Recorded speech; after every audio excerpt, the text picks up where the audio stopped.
Hello everyone. Today's webinar, I have a special guest. Kristen's making her YouTube debut on the Salesforce channel. Hello everyone, I'm honored to be here today. Yeah, and I am logged in as my buddy Sean Smock here because I wanted to show you guys from actually your point of view what everything looks like.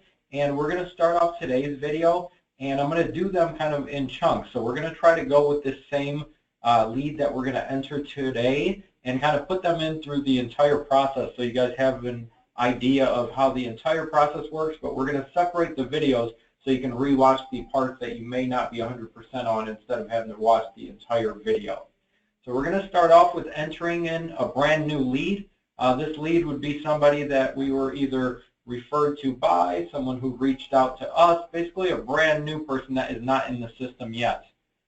So when you are first doing that, the first thing you want to do, the best practice is that you'll want to do a search for said person just to ensure that they're not actually in the system, that someone else didn't add them prior, or that maybe you didn't add them in the past, and just forget about it. So we're going to add our buddy here, Michael Jordan. I'm going to type in Michael Jordan, and I'm going to do a search. I hit the enter key, or you can search the actual button here. When I did that, we have no matches found for Michael Jordan. So what that tells me is he's not in the system yet. So that's good news for me. I can actually go enter him. So what I can do from here is I can hit my home button here, and there's a couple different options. If you see the left side menu here where it says create new, your shortcut and recent items, you can click on create new and you can go down and create a new lead. This may be minimized for you, and if it is, you may not see it, but you'll see a little arrow there, and you can kind of hover over and click on said arrow, and it'll make it larger for you. Then you can click on new, and you can click down and create a brand new lead. You can also get to new leads from clicking on leads and clicking the new button here in the middle of the screen under the recent leads section. So you can click on new there, and you are sent to the new leads section here. Whenever in Salesforce you want to get more information or kind of hide this left side menu when you might not need it, you can kind of hover over and click to close the sidebar. So now I've got my entire sidebar here. Alrighty, so we are on the new lead section. You can see that because it says new lead right up top. You can kind of see the lead edit information. You know you're on an edit screen because there's a save button visible. Anytime you're on a page where there's an edit button visible, you know you're not editing said section. So the first thing you're going to see is the lead status drop down. You're going to see here there's a little drop down with a few different options for you. So to explain the options, the first one is open not contacted. Open not contacted would be when your leads are coming through from Pardot.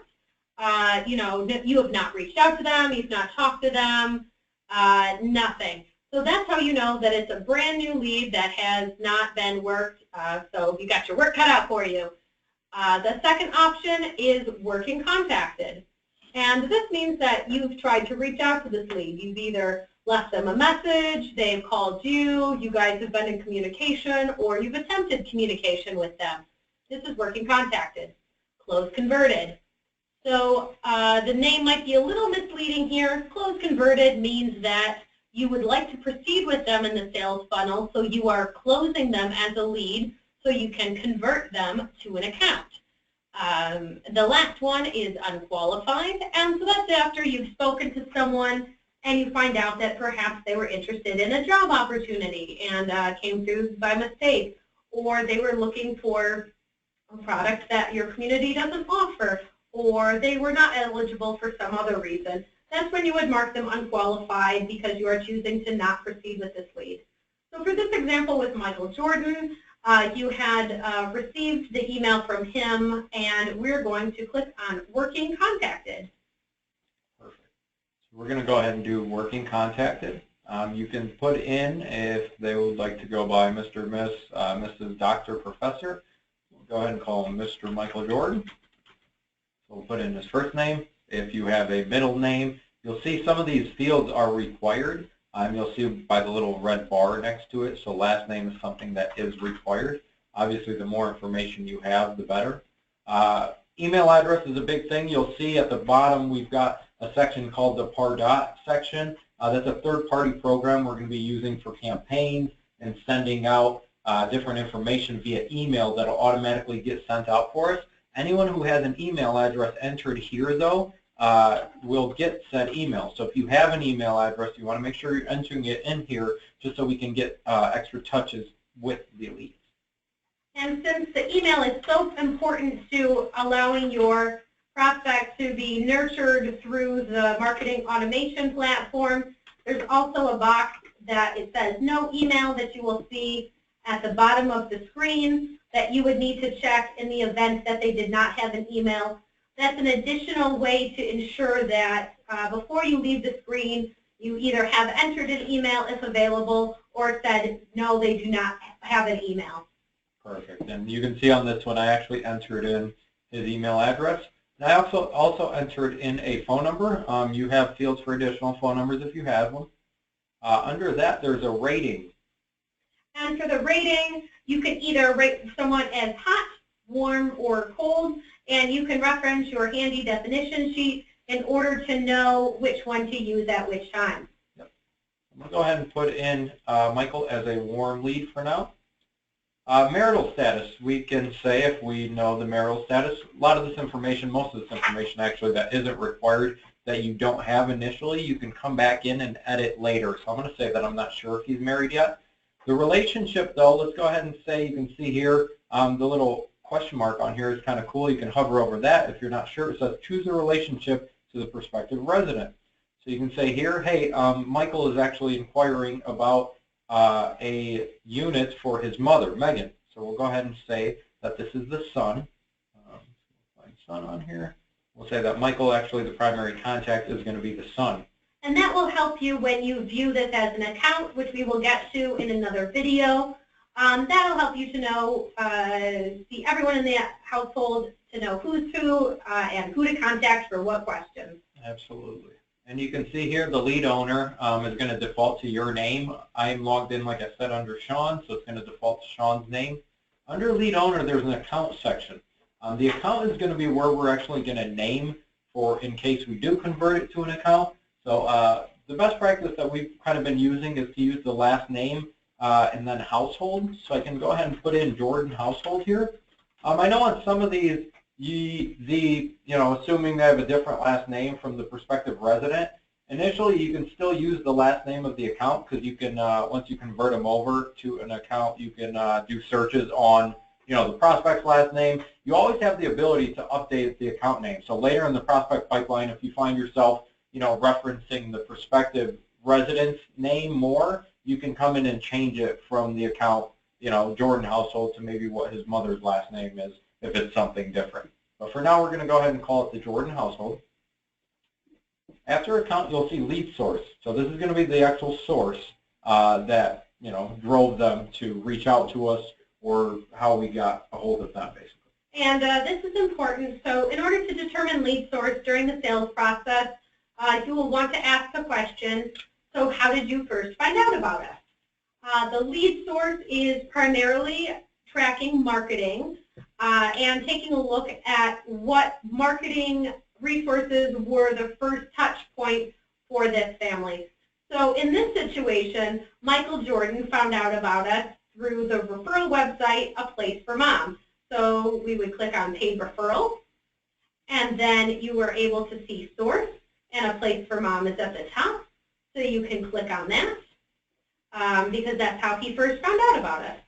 The specific source would be used in other situations. For example, if it was an employee referral and you wanted to click the right selections under lead source and source to show that pathway and then notate the employee's name. But in this situation, a specific source is not required.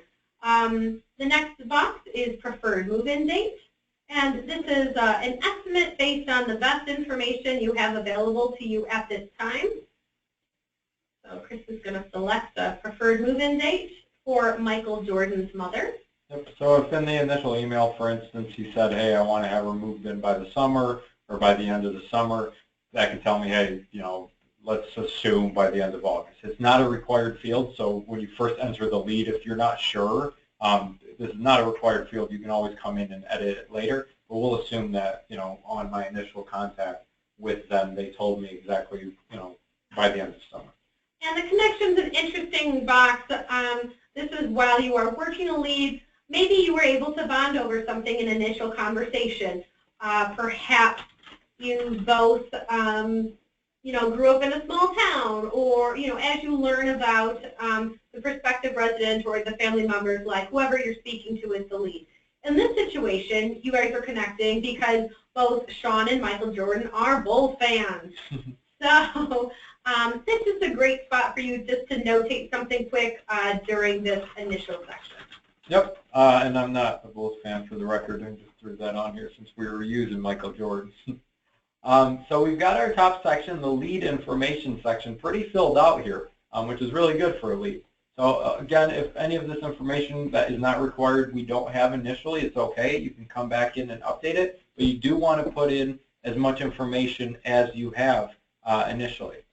And make sure, too, that before you navigate away from the screen, or in case you get interrupted, that you are clicking on Save.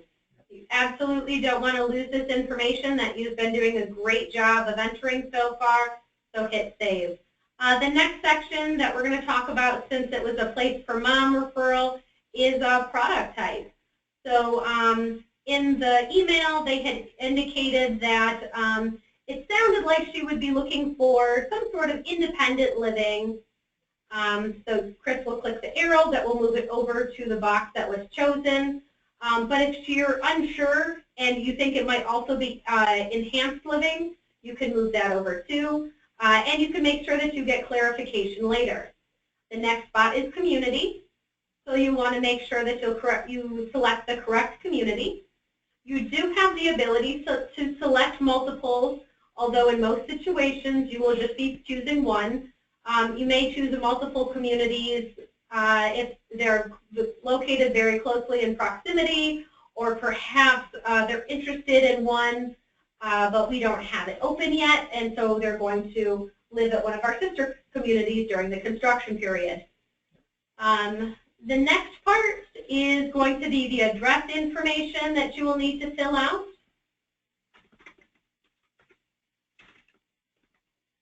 And in this section, it is important, you're required to have a few things on here. So aside from the parts that are marked red, you need to have either an email address and a telephone number, so one or the other, and a zip code is required to create the lead.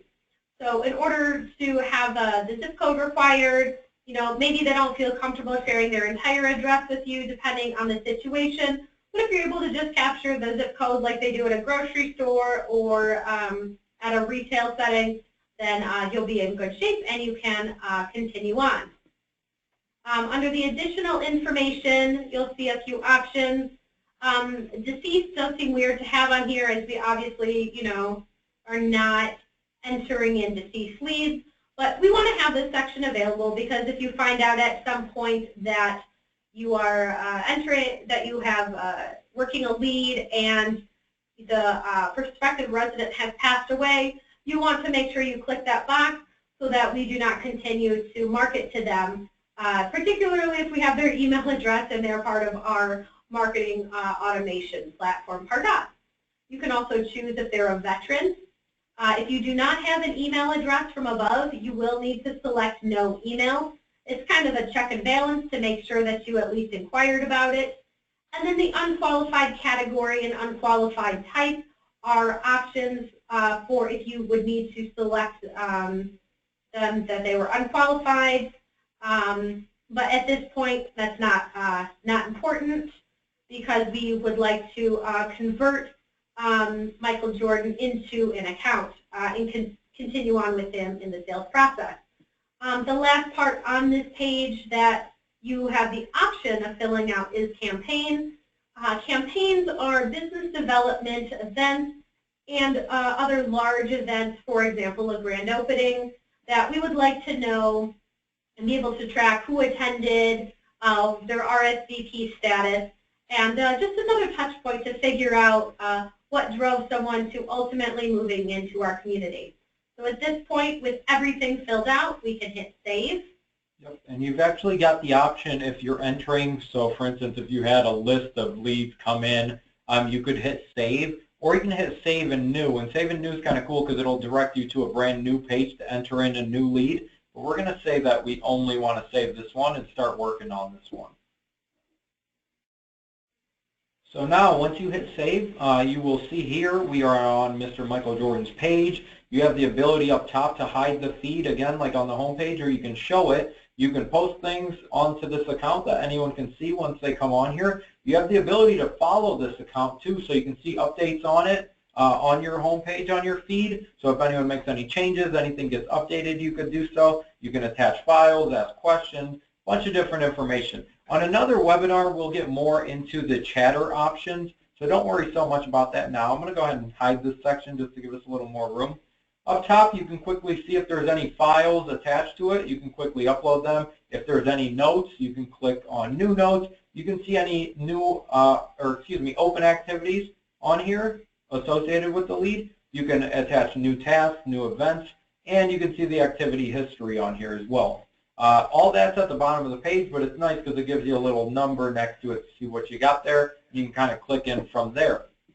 So from here, you'll see the lead details section. This is all the information we entered when we entered in the lead. So we got a lot of good information on here. Scrolling down, we've got a referral section, the Pardot section, which we were talking about for the automated marketing system. The address info is kind of cool because it opens it up in Google Maps if you click in, and it kind of shows you straight from Google Maps. As you can see on these sections too, there's a little arrow on there, so if there's something you don't care to see, you can kind of minimize that to see more of the page. So additional information, you can see who created it, who last modified it, which is nice little checks and balances for us. Again, files at the bottom. One section you'll see here too is notes. So the notes section is cool. This is where you can enter in, especially as they're a lead, different information. So if you got the information from Michael from a place for mom, you could enter this into the notes section. So next to notes, you can click on new notes. And then the untitled notes section, you can just put in a place for mom email, and you can actually copy the body of the text onto here from the email. So I can just put in Michael Jordan, the son of Megan Jordan, is inquiring for his mother. And a specific idea on these a place for mom leads. We've gotten questions saying, well, I don't have all of the required information, the email address or the phone.